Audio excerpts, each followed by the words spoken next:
No one expected him to talk about the Gundies Awards. That was the first mistake. The second mistake was assuming the fat electrician would play along. The Gundies had become one of those strange internet traditions that nobody could fully explain but everyone pretended to understand. Officially, it was an award show. Unofficially, it was a marketing carnival disguised as comedy, stitched together with inside jokes, sponsorship deals, and just enough irony to keep critics quiet. Influencers showed up smiling, brands showed up spending, and audiences showed up ready to laugh without asking too many questions. That night, the lights were bright, the crowd was loud, and the script was tight. Everything was supposed to move smoothly, from the red carpet banter to the rehearsed applause breaks. The hosts joked, the nominees smiled, and the sponsors waited patiently for their logos to shine. Then the fat electrician stepped on stage. He didn't look angry. That's what made people uncomfortable. He looked calm. He adjusted the microphone, glanced at the teleprompter, then looked away from it entirely. The room laughed automatically, assuming this was part of the bit. He smiled too, but not the kind that asks for applause. The kind that warns you something unscheduled is coming. You ever notice, he said casually, how the more we pretend something is a joke, the more serious it becomes? A few laughs. Nervous ones. He continued. The Gundies are supposed to be fun. A parody. A wink at internet culture. And hey, I love jokes. I've made a career out of explaining serious things in stupid ways. The audience relaxed. This sounded familiar. Safe. But jokes don't usually come with NDAs.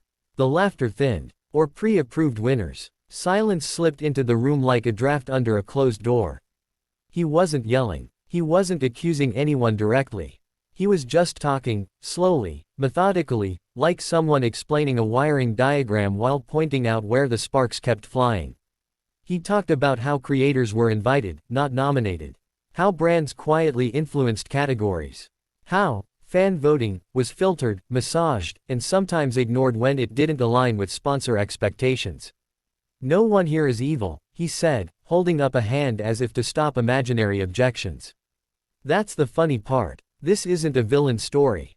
It's a system story. Cameras cut to reaction shots. Some faces were frozen in professional smiles. Others looked down at their phones. Somewhere backstage, a producer was probably mouthing the word rap.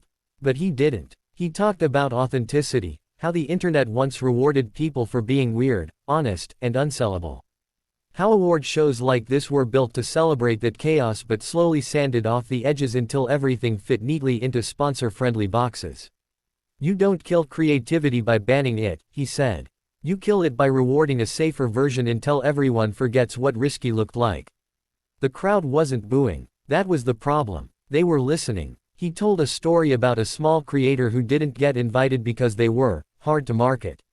Another who was encouraged to change their tone, clean up their language, soften their opinions, just enough to be palatable. They didn't say, sell out, he said. They said, evolve. That's how you know it's corporate. A laugh rippled through the audience, real this time.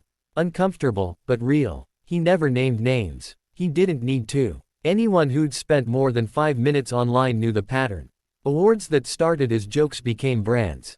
Brands became gatekeepers. Gatekeepers decided who was good for the culture. And culture, he reminded them, doesn't survive gatekeeping. At some point, the teleprompter went dark. At some point, the producers stopped trying to interrupt. Because stopping him would have proved his point better than anything he could say.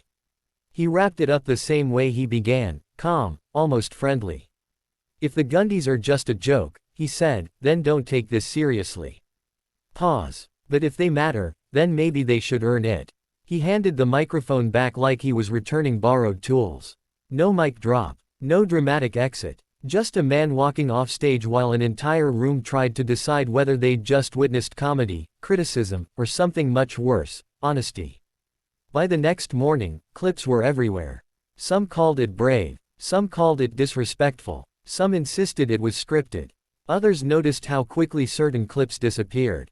Creators debated whether awards were necessary at all. Fans questioned voting systems. Sponsors released carefully worded statements about valuing transparency. The Gundies' official account posted a joke tweet that didn't quite land. And the fat electrician, he posted nothing. which somehow said more than any follow-up ever could. Because exposing something doesn't always mean tearing it down. Sometimes it just means turning on the lights and letting everyone see what they'd gotten used to ignoring.